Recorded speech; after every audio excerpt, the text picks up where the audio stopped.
Olá pessoal, sejam bem-vindos a um novo vídeo aqui no canal. Hoje nós vamos conversar sobre uma das maiores peças de teatro de toda a humanidade. Eu estou falando de Romeu e Julieta, do William Shakespeare.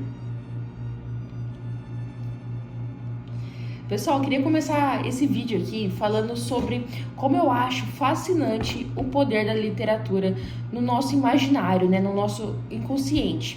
Isso porque você já deve ter notado que tem muitas coisas, como essa obra do Shakespeare, Romeu e Julieta, que entra, no imaginário popular. Como, por exemplo, aqui no Brasil tem até um sabor, chamado Romeu e Julieta, que é o queijo com goiabada. Então eu quero dizer assim, que por mais que uma pessoa nunca leu nada do Shakespeare, nem sabe quem ele é, o que ele fazia, provavelmente conhece Romeu e Julieta e conhece um pouco dessa história de amor que envolve os dois.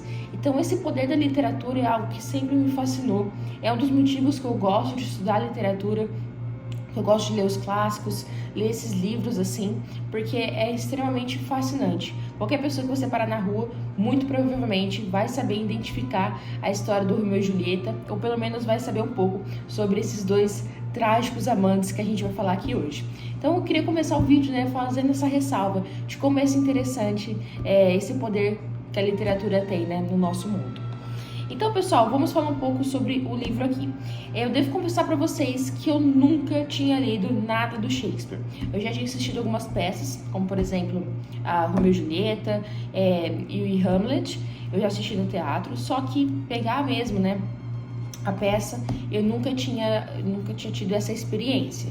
E começou que eu queria ter mais essa noção de Shakespeare, estudar um pouco sobre a vida dele e também, claro, consequentemente, suas obras. E foi aí que eu decidi começar por Romeu e Julieta. Muitas pessoas falam que esse é o melhor livro, a melhor peça do Shakespeare para começar a estudar sobre a obra dele. Então eu comecei por Romeu e Julieta. E é interessante, antes do vídeo, a gente entender um pouco do contexto histórico em que se passa essa peça aqui. Isso porque, quando o Shakespeare escreveu a maioria de suas peças, eram da sociedade em geral. Então, de certa forma, o que acontece? O Shakespeare está aí no período medieval, mas ele também está nesse período de transição para o Renascimento, para a Renascença. Então, isso reflete muito as obras dele, principalmente essa aqui do Romeu e Julieta, que eu vou falar um pouco mais pra frente. Então, esse contexto histórico do Shakespeare é muito interessante. Ele escreveu a maioria das suas peças durante o reinado da Elizabeth I, então um reinado aí, um período conhecido como elisabetano.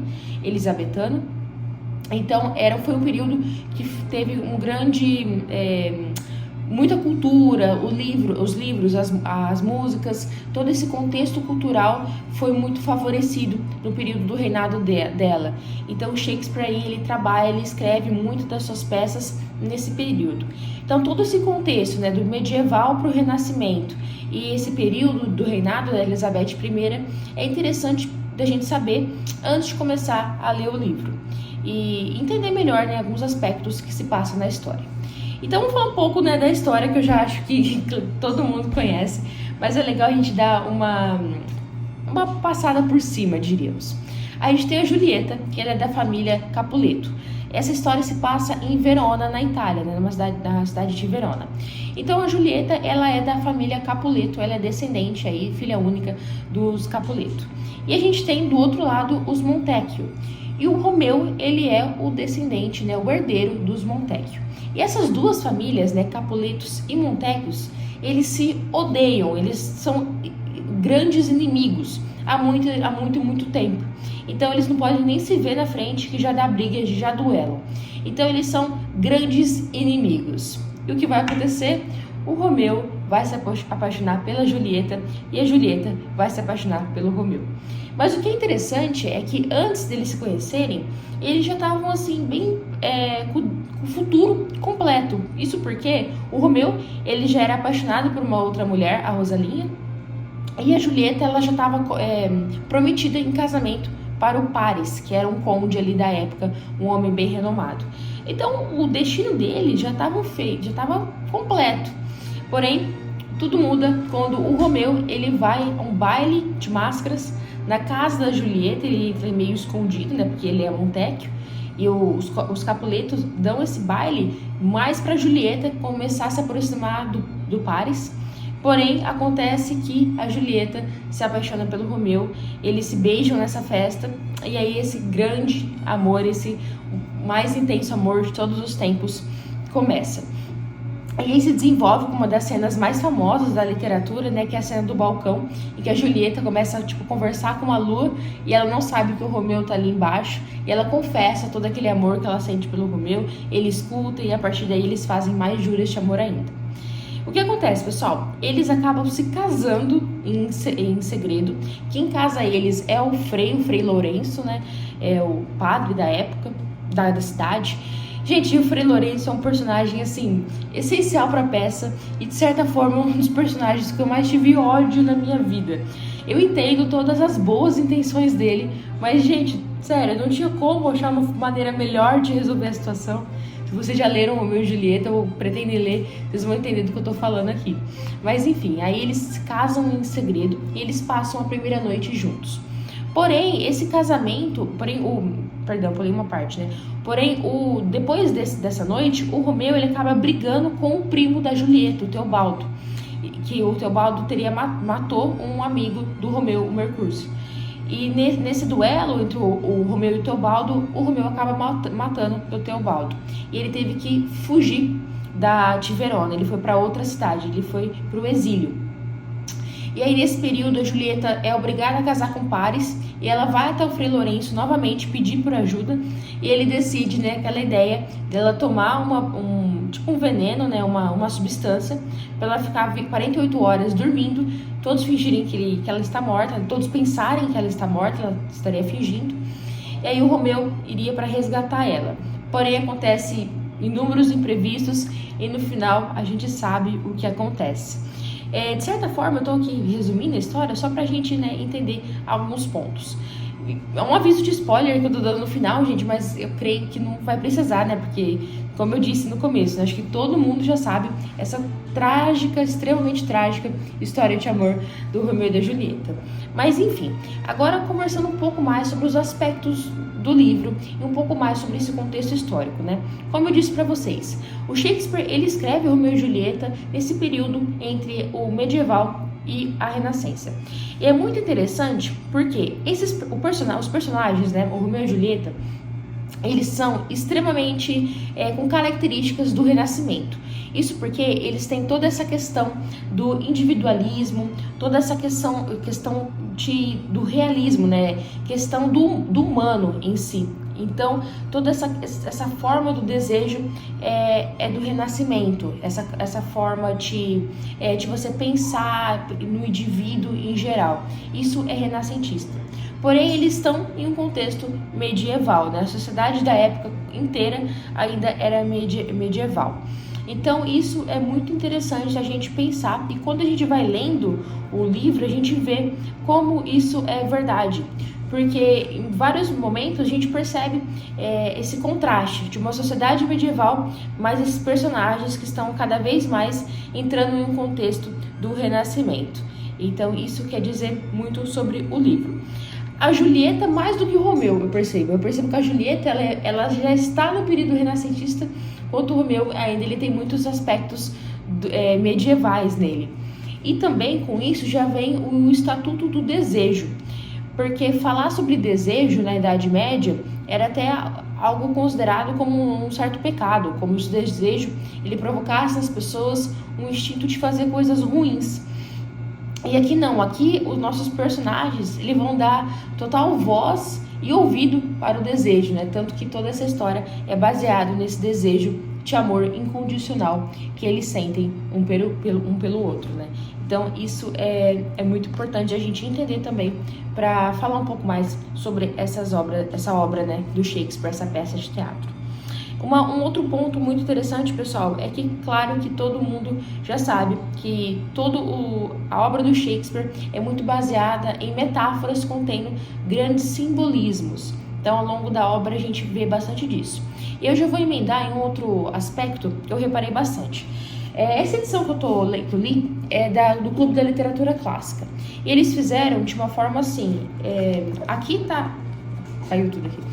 Aqui, meu Deus, aqui tá a parte em português e aqui tá em inglês. Então eles fizeram uma tradução aí, uma edição bilíngue. Então aqui é inglês e aqui é português. E eu fui lendo as duas, né? Então, tipo, por exemplo, eu lia primeiro em português e depois em inglês ou vice-versa, enquanto eu tava, da maneira que eu achava melhor, que eu tava entendendo.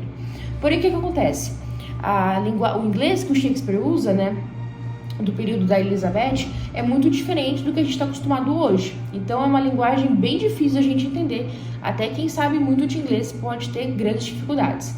Então a tradução foi excelente. Mas o que eu notei que eu gostaria de falar para vocês, é meio assim como, né, um aviso, que a edição em inglês, você lê em inglês, obviamente a gente tem muito mais detalhes da obra. Isso que eu quero dizer sobre o simbolismo utilizado pelo Shakespeare. Então eu recomendo fortemente vocês procurarem, quem nunca leu, quem tem vontade de reler a obra, vocês procurarem uma edição bilíngue, ou quem tem muito domínio, né, sobre inglês, uma edição apenas no inglês. Porque realmente essa parte do simbolismo, essa parte das metáforas que ele faz, fica muito mais evidente quando a gente lê uma versão em inglês, né? Tem muitas questões que acabam passando totalmente despercebidas quando a gente vem para uma tradução. E por mais, né, que seja tradutores renomados, né, um trabalho impecável, só que tem coisas, né, que realmente não dá. Mas vale muito a pena a gente tentar investir em uma edição assim, ou bilíngue, ou quem tem um total domínio em inglês mesmo. Então, outros pontos que a gente pode ressaltar nesse livro é com certeza a questão do amor, da morte e do destino. Isso porque, gente, Romeu e Julieta é o que a gente considera o ápice desse romantismo, né? Desse amor romântico, do amor romântico. Porque é esse amor incondicional que ultrapassa barreiras, que ultrapassa até mesmo a morte, de certa forma, né? Os dois se amam tanto que eles preferem morrer do que viver uma vida sem estar ao lado um do outro. Então, essa questão de morte, de amor e de destino, eu acho que seriam os 3 pilares essenciais, né, que dá para representar o que essa obra do Shakespeare quer dizer. Antes de eu ler a edição, o livro, eu também pesquisei muito conteúdo relacionado ao Shakespeare, na vida dele e também a sua forma de escrever. Porque, como eu disse, eu nunca tinha lido nada do tipo. Aí eu vi um professor que ele falou algo sobre essa obra que eu achei que dá para resumir totalmente o contexto, né? A essência, uma palavra melhor, a essência de Romeu e Julieta. Ele diz assim, que essa história é sobre um casal que rejeita o sobrenome para afirmar o próprio nome. E isso resume perfeitamente o que é esse livro. É um casal que rejeita toda essa briga familiar, todas as condições da sociedade da época, rejeita o sobrenome para afirmar o seu desejo, a sua vontade e o seu amor, né? Para afirmar o próprio nome. Então eu achei isso muito bonito e que resume basicamente todo o livro em si, né? Essa essência maior do livro. E antes de terminar, pessoal, eu queria dar algumas dicas para vocês, para quem tem vontade de começar a ler Shakespeare, Romeu e Julieta, para quem já leu, quer fazer uma releitura. Então eu vou falar coisas que eu fiz, porque, como eu disse, foi a primeira vez que eu li Shakespeare. Então a primeira coisa que eu fiz, pessoal, foi fazer aí mesmo, pesquisar a biografia do Shakespeare. A gente sabe muito pouco dele, do Shakespeare. A gente tem algumas questões, né? Que ele nasceu na Inglaterra, que ele viveu no reinado da Elizabeth, que ele se casou aos 18 anos, que ele teve filhos, enfim, essas questões. Mas é muito difícil a gente saber profundamente, por exemplo, a data de nascimento e a data de morte dele, porque isso não tem muitas provas históricas, né, que comprovam isso. Mas vocês primeiro entenderem um pouco da biografia do Shakespeare e do contexto histórico, eu acho muito legal para começar a entender, né, os motivos dele ter escrito essas peças. Outra dica também que eu considero bem bacana é, de certa forma, já ter assistido ou procurar assistir algum conteúdo relacionado, como, por exemplo, as peças de teatro. Então, se você já assistiu uma peça de teatro como Romeu e Julieta, você já vai ter mais uma noção de como acontece essa história, né?